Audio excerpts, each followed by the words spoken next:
Bible कहती है छुटकारा सिर्फ चाहने से, या मैं कितना दुखी हूं, या मुझे कितनी जरूरत है, इस चीज से कभी नहीं होता। हमें विश्वास के कदमों को उठाना पड़ता है, हमें व्यभिचार छोड़ना पड़ता है, हमें पाप छोड़ना पड़ता है, हमें बोना पड़ता है, हमें टाइथ निकालना पड़ता है, हमें ऑफरिंग्स को बोना पड़ता है, हमें परमेश्वर को अपनी जिंदगी समर्पित करनी पड़ती है, हमें अपनी जिंदगी से डर निकालना पड़ता है। बहुत सारी चीजें हैं जो छुटकारा मायने रख, जिससे छुटकारा आता है। वो छुटकारा किस तरह आएगा वो मायने रखती हैं चीजें। हालेलुया। कितने मेरी बात को समझ रहे हैं? मैं आपको अपना छुटकारा बता रहा हूं कि एक पास्टर के लिए मुझे मालूम है कितना मुश्किल होता है कि उसकी चर्च 7,000 क्रॉस कर जाए, लेकिन फिर भी उसके पास अपने चर्च के लिए जगह ना हो। उसे मालूम हो कि किराए पर आप कितनी देर रह लोगे, कितनी देर कोई आपको किराए पे अपने रख सकता है। कभी ना कभी तो आपको निकलना ही पड़ेगा, कभी ना कभी तो आपको अपनी जगह में जाना ही पड़ेगा। लेकिन कब ऐसा होगा? हम सोचते हैं हम प्रार्थना करेंगे, प्रार्थना करते रहेंगे, 40 साल भी करते रहेंगे, लेकिन जब तक आप विश्वास के कदम नहीं उठाएंगे, जब तक आप बोएंगे नहीं, जब तक आप परमेश्वर के वचनों को मानेंगे नहीं, तब तक परमेश्वर आपकी लाइफ में काम नहीं करता। हालेलुया। पहला राजाओं 3 उसकी 3 से 15 आयत में लिखा हुआ, सुलेमान यहोवा से प्रेम रखता था और अपने पिता दाऊद की विधियों पर चलता रहा। वह ऊंचे स्थानों पर भी बलि करता और धूप जलाता, और राजा गिबोन को बलि चढ़ाने गया, और क्योंकि मुख्य स्थान वही था, वहां उसने 1000 होम बलि चढ़ाए। हमेशा ये बात याद रखो, जब कोई भी बलि की बात होती है या ऐसी किसी चीज की बात होती है तो वो यहोवा के लिए है। पुराने टाइम में लोग वो सुगंध भी चढ़ाते थे और बलि भी चढ़ाते थे पुराने टाइम में। तो जब भी मैं आपको बलि की बात करूं, सुगंध की बात करूं, तो आपको मालूम होना चाहिए कि वो यहोवा के लिए था। गिबोन में यहोवा ने रात को स्वप्न के द्वारा सुलेमान को दर्शन देकर कहा, जो कुछ तू चाहे मैं तुझे दूं, मैं मांग। सुलेमान ने कहा, तू अपने दास मेरे पिता दाऊद पर बड़ी करुणा करता रहा, क्योंकि वह अपने को तेरे सम्मुख जानकर सच्चाई और धर्म के साथ चलता रहा। तूने उस पर इस तरह की करुणा की कि उसकी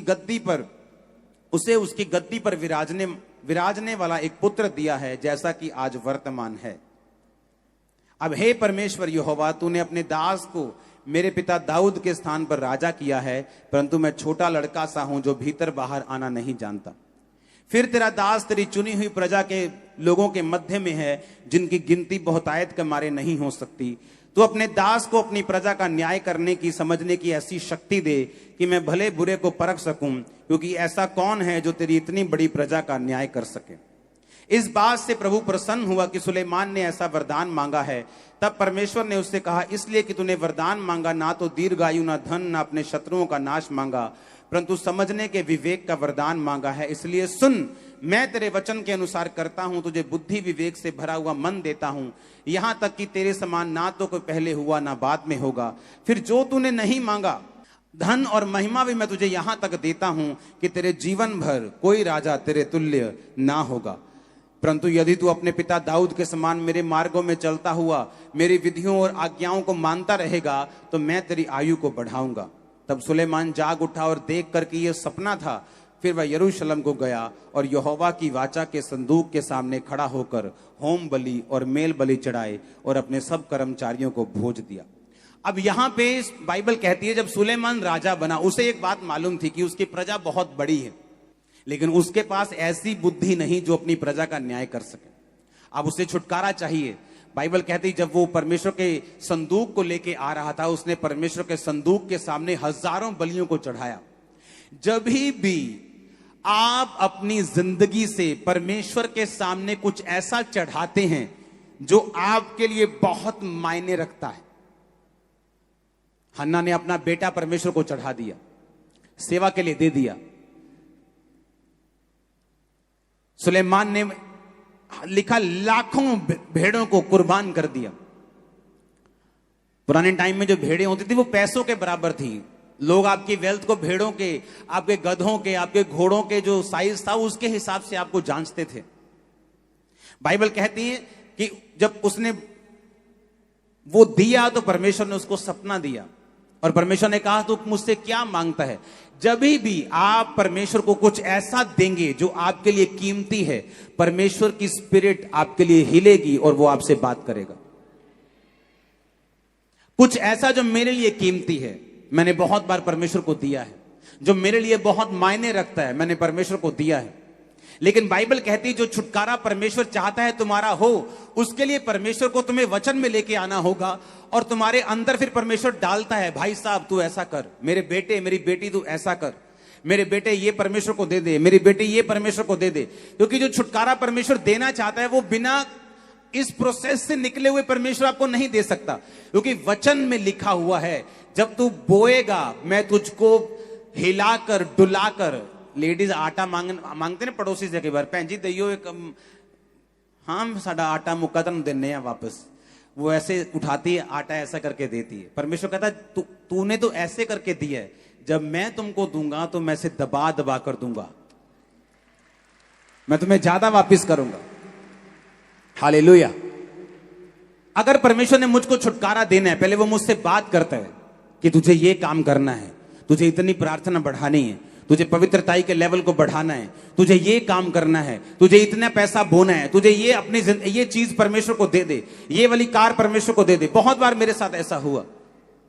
उससे क्या होता है कि जब मेरी एक कीमती चीज परमेश्वर को मैं चढ़ाता हूं, परमेश्वर देखता है कि हाँ इसके अंदर विश्वास है, और बाइबल कहती है वो छुटकारा जो परमेश्वर हमें देना चाहता है हमारी लाइफ के अंदर एंटर कर जाता है। और ये बिब्लिकल है, ये परमेश्वर का प्लान है, ये परमेश्वर की व्यवस्था है जो उसने हमारे लिए की है कि जितना छुटकारा परमेश्वर हमें देता है वो उसी व्यवस्था के बीच में देता है, उससे बाहर नहीं। अगर अमेरिका की सहूलतें चाहिए तो वहीं का ग्रीन कार्ड चलना चलेगा। अगर यूके की सहूलतें चाहिए तो वहीं का आपको परमानेंट रेजिडेंस चाहिए। अगर आपको जिस देश की आपको सहूलतें चाहिए, उस देश का जो आपको चाहिए, आपको उस देश के रेजिडेंट होना पड़ेगा। उसी तरह अगर परमेश्वर का छुटकारा चाहिए तो आपको वचन के बीच से आना पड़ेगा और उस व्यवस्था से आना पड़ेगा जो परमेश्वर ने आपके लिए तैयार की है। कितने मेरी बातों को समझ रहे हैं? अब मैंने एक बात अपनी लाइफ में नोटिस की है, जितने लोगों की स्पिरिट बोने वाली होती, देने वाली होती, वो हमेशा दूसरे लोगों से जल्दी छुटकारा पाते हैं। मैंने नोटिस किया। कंजूस क्रिश्चियंस भी होते हैं, वो चर्च भी जाते हैं लेकिन कंजूस, किसी की हेल्प करनी हो कंजूस। आप इसकी स्पिरिट देखो, वो स्पिरिट कहां से ली इसने?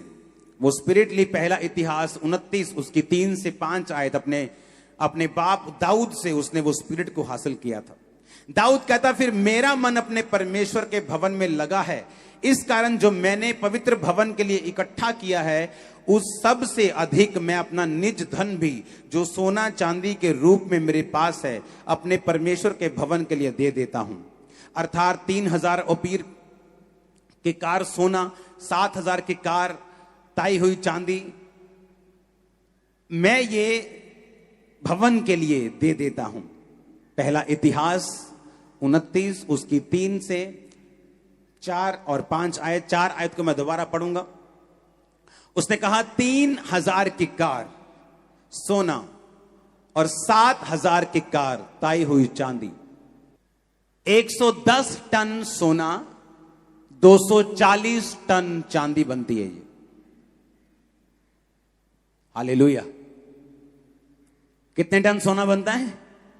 एक 10 ग्राम सोना 50,000 के करीब है। हाँ, 1 किलो सोना 50 लाख का हो गया। इमेजिन करो 110 टन सोना।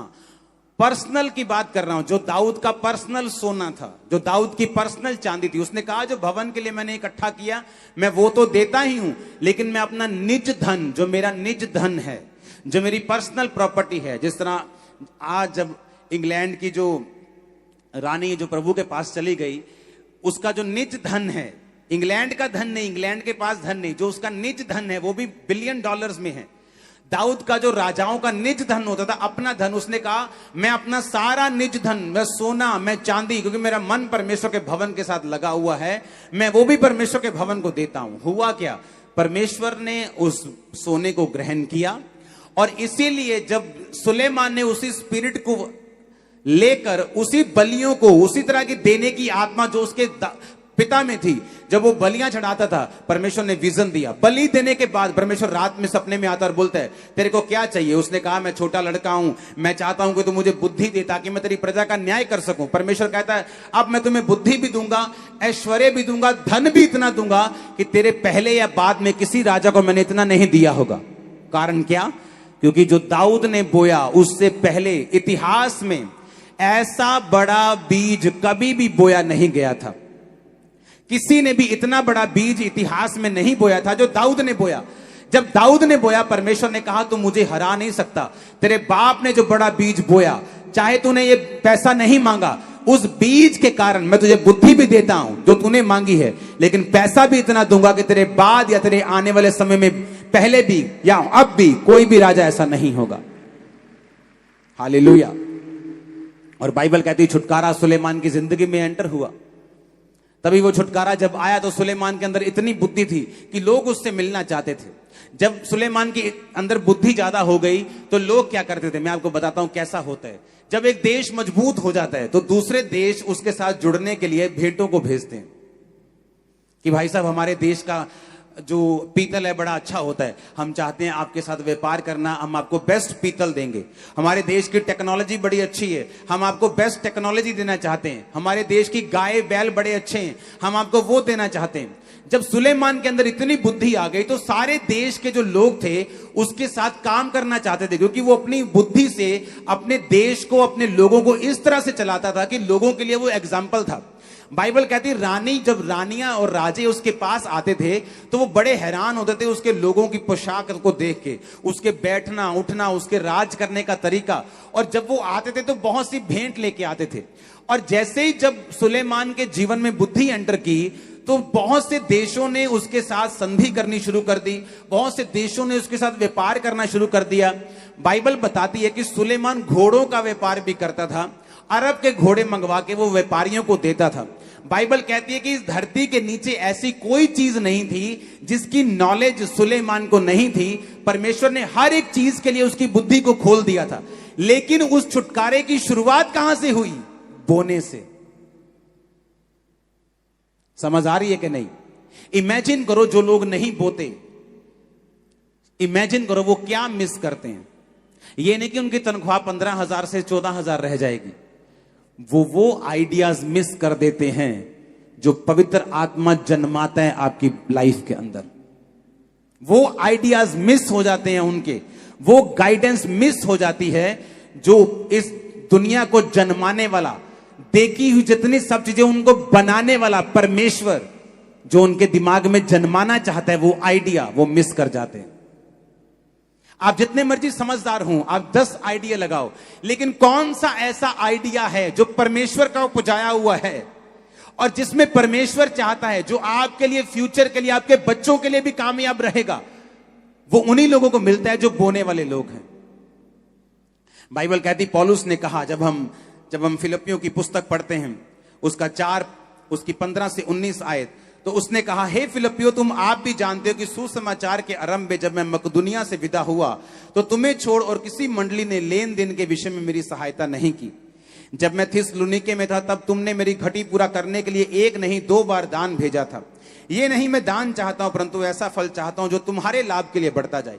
अब पौलुस कहता है, जो तुमने दान भेजा था वो मुझे नहीं चाहिए, आपका पैसा मुझे नहीं चाहिए। आप चर्च मेरे को तनख्वाह नहीं देती, या मेरी वाइफ को तनख्वाह नहीं देती। चर्च मेरी मदर भी यही सेवकाई करती है, नहीं हम नहीं लेते तो हम अपनी मदर को दिलवा दें, या इधर से उधर से कोई तनख्वाह नहीं लेता। पौलुस कहता, मैं तुम्हारा पैसा नहीं लेता हूं, मैं तुम्हारा दान नहीं चाहता हूं, पर मैं ऐसा फल चाहता हूं जो तुम्हारे लाभ के लिए बढ़ता जाए। पौलुस ने कहा, मुझे तुम्हारा पैसा नहीं चाहिए, मैं तंबू सीता हूं, मेरे और मेरे जो सहकर्मी, जो इवेंजलिस्ट हैं, जो प्रेरित हैं, वो अपना कारोबार करके अपना घर चला सकते हैं, अपना पेट पाल सकते हैं। लेकिन तुम जो बोते हो, तुमने जो बोया है परमेश्वर के राज्य के लिए, 2 बार इस घटी में, जब मैं परमेश्वर के सुसमाचार में था, जब मैं मिशनरी यात्राओं के ऊपर था, जब मेरे को पैसे की जरूरत थी, तुमने बोया। कहता, अब मेरा परमेश्वर 19 आयत में उस धन के अनुसार जो महिमा सहित मसीह यीशु में है, तुम्हारी हर एक घटी को पूरा करेगा। आमीन। ये सब लोगों को नहीं कहा उसने। आज हर क्रिश्चियन इस वचन का रट्टा मारकर परमेश्वर से अपनी जरूरतें पूरी कराने की कोशिश ना करे। आप क्रिश्चियन हैं, आप जादू टोना करने वाले लोग नहीं हैं कि आप एक आयत को निकालेंगे और उसको पढ़ेंगे और बोलेंगे कि मैं 10 बार पढ़ूंगा जी, मैं इसको 100 बार पढ़ूंगा तो ये आयत पूरी हो जाएगी मेरी लाइफ में। ऐसा नहीं है। उस आयत को पढ़ने से पहले, उस पवित्र कलाम को पढ़ने से पहले, उस पवित्र बानी को, वचन को पढ़ने से पहले वो कहा किन लोगों के लिए गया? वो लोगों जिन्होंने मिशनरी कामों के लिए पौलुस की सहायता की थी। उसने कहा किसी और ने मेरी सहायता नहीं की, परंतु तुम लोगों ने एक बार नहीं 2 बार मुझे भेजा। अब मेरा परमेश्वर तुम्हारी घटियों को पूरा करेगा। मेरी ये प्रेयर है, आपके बच्चों की मैरिजेस हेवन करेगा यीशु के नाम में। मेरी ये प्रेयर है, आपके इंतजाम परमेश्वर का हेवन करेगा, हेवनली सप्लाई आपके साथ होगी। मेरी ये प्रार्थना है, आपकी किचन्स भरी रहेंगी यीशु मसीह के सामर्थी नाम में। आमीन हो चाहिए बरकत तुम्हारी है चर्च। परमेश्वर के दास के द्वारा टीचिंग्स को सुनने के लिए, अनाउंसमेंट्स और अपडेट्स को जानने के लिए आप हमारे YouTube चैनल को सब्सक्राइब करें और साथ में बेल आइकन को दबाएं, ताकि जब भी कोई नई अपडेट हो तो आप सबसे पहले जान सकें।